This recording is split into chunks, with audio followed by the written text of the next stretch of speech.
नमस्कार दोस्तों। भारतीय जनता पार्टी ने अपनी राष्ट्रीय कार्यकारिणी का अभी हाल ही में ऐलान किया है, जिसमें एल के अडवाणी, मुरली मनोहर जोशी जैसे दिग्गज नेताओं को जगह दी गई है। चलिए, इनका जगह पा लेना तो एक लॉजिकल है। पुराने नेता हैं, इन्हें आप अवॉइड नहीं कर सकते। लेकिन अगले साल उत्तर प्रदेश में जो चुनाव होने जा रहे हैं विधानसभा के, उन्हें मद्देनज़र रखते हुए जिस तरीके से इस राष्ट्रीय कार्यकारिणी को बैलेंस करने की कोशिश की है और उत्तर प्रदेश को जीतने के लिए बीजेपी का जो डेस्परेशन है वो इस राष्ट्रीय कार्यकारिणी से बिल्कुल साफ स्पष्ट हो जाता है। मैं आपको अभी एनालिसिस करके बताने वाला हूँ कि इसको किस तरीके से बैलेंस करने की कोशिश की गई है, किस तरीके से इसमें यूपी के लोगों को स्थान मिला है और उन्हें क्यों स्थान मिला है। ये भी एक बहुत जान लेने वाला सवाल है। इस पूरी कार्यकारिणी में पदाधिकारी भी हैं और जो राष्ट्रीय कार्यकारिणी के सदस्य भी हैं, विशेष आमंत्रित सदस्य भी हैं, ऑफिस बेयरर्स भी हैं। इन सब लोगों की बातें अगर मैं करूं तो उसमें ओवरऑल उत्तर प्रदेश का जो रिप्रेजेंटेशन है, including prime minister Narendra Modi जो वाराणसी को रिप्रेजेंट करते हैं, 42 का है। 42 लोग उत्तर प्रदेश से इसमें आ गए हैं, अलग अलग रीजन से। जैसे कि अरुण सिंह राष्ट्रीय महामंत्री हैं, वो तो इसका पार्ट होने ही हैं। जो सारे पदाधिकारी हैं राष्ट्रीय स्तर के, वो इसका पार्ट होते ही हैं। केंद्रीय मंत्री हैं, वो भी पार्ट होते हैं। प्रदेश अध्यक्ष भी पार्ट होते हैं। लेकिन इसके अलावा कुछ एमपी, एमएलएज और दूसरे नेताओं को भी इसमें एडजस्ट किया जाता है कास्ट फैक्टर को बैलेंस करने के लिए। कुछ खास नाम मैं आपको बताने जा रहा हूं, जो आपको बताएंगे कि उत्तर प्रदेश के विधानसभा चुनाव को जीतने के लिए बीजेपी ने इस राष्ट्रीय कार्यकारिणी को किस तरीके से डिजाइन किया है। उत्तर प्रदेश में ये कहा जाता है कि 42% ओबीसी मत हैं, अदर बैकवर्ड क्लासेस, और ये एक सबसे बड़ी लड़ाई है यहाँ पर। समाजवादी पार्टी भी ओबीसी वोट का दावा करती रही है।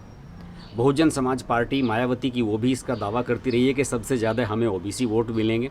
लेकिन हकीकत बात यह है कि ओबीसी वोट सबको अलग अलग पॉकेट्स में मिलते हैं। इसलिए अलग अलग पॉकेट्स के जो नेता हैं, उन्हें किस तरीके से अपने साथ जोड़ कर रखना है या उस कास्ट के लोगों को किस तरीके से अपने साथ जोड़ना है, ये बैलेंस करना उत्तर प्रदेश जैसे राज्य में तो टफ जॉब है, बहुत बड़ा टफ जॉब है। और इसे बड़ी मेहनत के साथ इसमें बैलेंस करने की कोशिश की गई है। जैसे कि ओबीसी क्लासेस की अगर मैं बात करता हूँ तो इसमें 6 ओबीसी ऐसे लोग हैं जो शामिल किए गए हैं उत्तर प्रदेश से। एक दलित फेस है और 2 ब्राह्मण फेस इसमें लिए गए हैं। इनके बारे में ख़ास तौर से मैं चर्चा करना चाहूँगा कि इन्हें क्यों लिया गया और कैसे लिया गया। देखिए, पूर्वी उत्तर प्रदेश में अगर आप जाते हैं तो वहाँ पर जो मौर्यज़ हैं, उनकी बड़ी ख़ास पहचान है, जिसे कहते हैं कि नूनिया बैकवर्ड क्लास। इनका एक ख़ास रोल है वहाँ पर। स्वामी प्रसाद मौर्य जो मायावती के कभी करीबी रहे हैं, अब बीजेपी में हैं। उनकी बेटी संघमित्रा मौर्य जो है वो सांसद भी बन चुकी हैं बीजेपी से, और स्वामी प्रसाद मौर्य मिनिस्टर हैं, वो पडरौना से हैं विधायक। और दारा सिंह चौहान जो मधुबन के एमएलए हैं, मऊ जिले के, उन दोनों को राष्ट्रीय कार्यकारिणी में रखा गया है। दोनों ही नूनिया बैकवर्ड क्लास से आते हैं और पूर्वी यूपी में इनका काफ़ी दबदबा है। दोनों पहले बसपा में हुआ करते थे। दारा सिंह चौहान भी बसपा में हुआ करते थे, स्वामी प्रसाद मौर्य भी बसपा में हुआ करते थे। इसके अलावा ओबीसी फेस के रूप में जो प्रदेश अध्यक्ष हैं उत्तर प्रदेश के, स्वतंत्र देव सिंह, वो अपने आप में ही एक बड़ा नाम है। उन्हें राष्ट्रीय कार्यकारिणी में तो खैर होना ही था। इसके अलावा कैबिनेट मंत्री अनिल राजभर, उन्हें एक विशेष आमंत्रित सदस्य के रूप में इसमें रखा गया है। आपको पता होगा कि बीजेपी से अलग होकर एसबीएसपी पार्टी बनाने वाले ओम प्रकाश राजभर एक गठबंधन बनाने की कोशिश कर रहे हैं बीजेपी के खिलाफ पूर्वांचल में, जिसमें असदुद्दीन ओवैसी, चंद्रशेखर आज़ाद, ऐसे लोगों को जोड़ने की कोशिश की जा रही है। उनको काउंटर करने के लिए अनिल राजभर को रखा गया है कि वो अपने राजभर समाज को कंट्रोल कर सके। दूसरे, साध्वी निरंजना ज्योति जो फतेहपुर की सांसद हैं, केंद्र में मंत्री भी हैं और पहली बार राष्ट्रीय कार्यकारिणी में ली गई हैं। साध्वी निरंजना ज्योति निषाद कम्युनिटी से आते हैं, जिसे कहते हैं कि मछुआरा समुदाय से आती हैं। और मछुआरा समुदाय, निषाद समुदाय का पूर्वांचल में लगभग 60 विधानसभा सीटों पर प्रभाव बताया जाता है। इसलिए बीजेपी ने पहले ही जो संजय निषाद हैं, उनकी निषाद पार्टी है, उनको पहले से ही अपने साथ मिला लिया है और उन्हें एमएलसी बना दिया है। तो निषाद वोट्स को साधने के लिए साध्वी निरंजना ज्योति को एक्स्ट्रा ऐड कर लिया गया है इस टीम में बीजेपी की। दूसरी ओर सांसद हैं धारूहेड़ा की रेखा वर्मा, कुर्मी हैं और 2 बार से लगातार सांसद हैं। और देखिए बड़ा इत्तेफाक की बात है, रेखा वर्मा ने 2 जो चुनाव अपने 2014 और 2019 में जीते हैं वो उन्होंने जितेंद्र प्रसाद को हरा कर जीते थे, जो अभी कांग्रेस छोड़कर बीजेपी में आए, एमएलसी बने और उसके बाद कैबिनेट मंत्री बन गए हैं योगी आदित्यनाथ की सरकार में। देखिए क्या डेस्टिनी है। और ब्राह्मण फेस को हराया था, जितिन प्रसाद ब्राह्मण फेस के रूप में जाने जाते हैं पूर्वांचल में, और उनको हराने वाली रेखा वर्मा जो कुर्मी हैं उनको पहले ही राष्ट्रीय उपाध्यक्ष भी पार्टी बना चुकी है और अब उन्हें राष्ट्रीय कार्यकारिणी में स्थान देकर और एक महत्वपूर्ण कदम इस दिशा में बीजेपी ने बढ़ाया है। बरेली के दिग्गज सांसद 8 या 9 बार सांसद रह चुके हैं और अभी भी सांसद हैं। संतोष गंगवार उनका कोई तोड़ ही नहीं है। अटल बिहारी वाजपेयी, अडवाणी जी, कल्याण सिंह उनके दौर से लगातार जीतते ही चले आ रहे हैं। हालांकि इन्हें 75+ वाली कैटेगरी के कारण अभी जो 7 जुलाई में मंत्रिमंडल विस्तार हुआ मोदी का, उसमें हटा दिया गया था, इनसे भी इस्तीफा लिया गया था।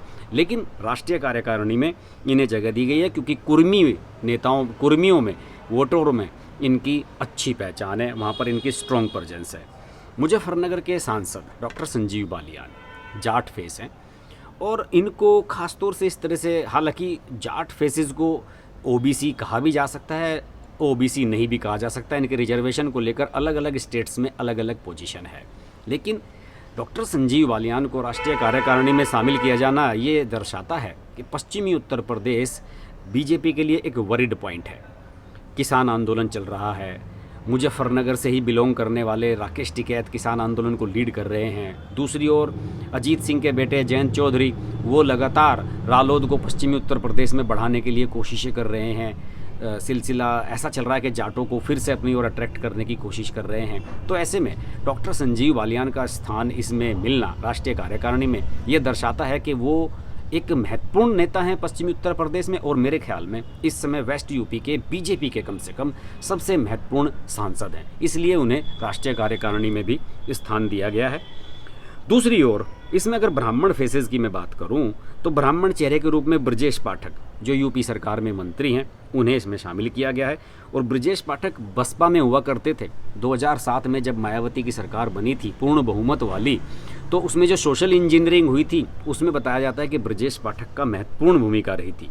इसके अलावा मेरठ के पूर्व एमएलए लक्ष्मीकांत वाजपेयी जो कि 2009-10 में प्रदेश अध्यक्ष भी रहे हैं उत्तर प्रदेश के ब्राह्मण फेस के रूप में, इन्हें भी कार्यकारिणी में विशेष आमंत्रित सदस्य बनाया गया है। दलित फेस की अगर मैं बात करूं, उत्तराखंड की राज्यपाल बेबी रानी मौर्य से अभी हाल ही में इस्तीफा दिलाया गया था। आगरा से रिप्रेजेंट करती हैं, आगरा इलाके से आती हैं और दलित वोट यहाँ भरे पड़े हैं आगरा इलाके में पूरे में। और यहाँ पर जो आपको पता ही होगा कि यहाँ के जो एसपी सिंह बघेल हैं यहाँ के सांसद, वो भी मंत्री बनाए जा चुके हैं। और अब राष्ट्रीय उपाध्यक्ष बनाया गया इन्हें तो बेबी रानी मौर्य को, और राष्ट्रीय कार्यकारिणी में शामिल कर लिया गया। राष्ट्रीय उपाध्यक्ष तो उन्हें पिछले दिनों ही बनाया गया था, अभी हाल ही में। दूसरी ओर ऐसा नहीं है, जो बाकी नेता यहाँ पर लगे हुए हैं अगले साल होने वाले चुनाव को मैनेज करने के लिए, जैसे कि धर्मेंद्र प्रधान हैं, केंद्रीय मंत्री, उन्हें उत्तर प्रदेश का चुनाव प्रभारी बनाया गया है। वो दलित फेस ओबीसी फेस हैं अपने आप में ही, और मोदी कैबिनेट का एक बड़ा ओबीसी फेस धर्मेंद्र प्रधान माने जाते हैं। इसके अलावा अगर मैं बात करूं केंद्रीय मंत्रिमंडल की, तो उसमें बीएल वर्मा लोध वोट को साधने के लिए, पंकज चौधरी कुर्मी वोट साधने के लिए, अनुप्रिया पटेल अपना दल वाली कुर्मी वोट साधने के लिए, ये 3 लोग केंद्रीय कैबिनेट में शामिल किए जा चुके हैं 7 जुलाई को जो भी विस्तार हुआ था। और बीजेपी के जो राष्ट्रीय महामंत्री हैं अरुण सिंह, जिनके नाम से ये सारी चिट्ठियां जारी होती हैं, वो तो खैर इसका पार्ट हैं ही, और वो भी उत्तर प्रदेश को रिप्रेजेंट करते हैं। तो इस तरीके से उत्तर प्रदेश में कास्ट फैक्टर वाले बैलेंस करने के लिए, चाहे वो ब्राह्मण वोट हों, ब्राह्मण वोट अपनी तरफ अट्रैक्ट करने के लिए ब्रजेश पाठक को लिया गया, लक्ष्मीकांत वाजपेयी को लिया गया, जितिन प्रसाद को मंत्री बना दिया गया है। ओबीसी के लिए तो तमाम चीज़ें की ही जा चुकी हैं और हो भी रही हैं। तो ऐसी स्थिति में ये लग रहा है कि बीजेपी के लिए अगले साल जितने भी राज्यों में चुनाव आ रहे हैं विधानसभा के, उनमें सबसे महत्वपूर्ण उत्तर प्रदेश है। और उत्तर प्रदेश को बीजेपी किसी भी हालत में लूज़ नहीं करना चाहती। वो चाहती है कि हर हालत में यहाँ पर जीत हासिल कर जाए। एक एक एमएलए सीट के लिए लड़ाई हो रही है। और विपक्षी दलों के सामने वो कोई मौका बीजेपी नहीं छोड़ना चाहती कि कहने वाली बात हो कि यार इन्होंने इस वर्ग को तो प्रतिनिधित्व दिया ही नहीं। किसी को मंत्रिमंडल में एडजस्ट कर लिया गया, किसी को राष्ट्रीय कार्यकारिणी में, किसी को पदाधिकारी बना दिया गया, किसी को केंद्र में कैबिनेट बना दिया गया। सब समीकरण ऐसे ही। अब देखिए जो लखीमपुर खीरी वाला जो विवादित सांसद हैं अजय मिश्रा, उन्हें भी इसी वजह से शामिल किया था कास्ट फैक्टर बैलेंस करने के लिए पूर्वांचल में।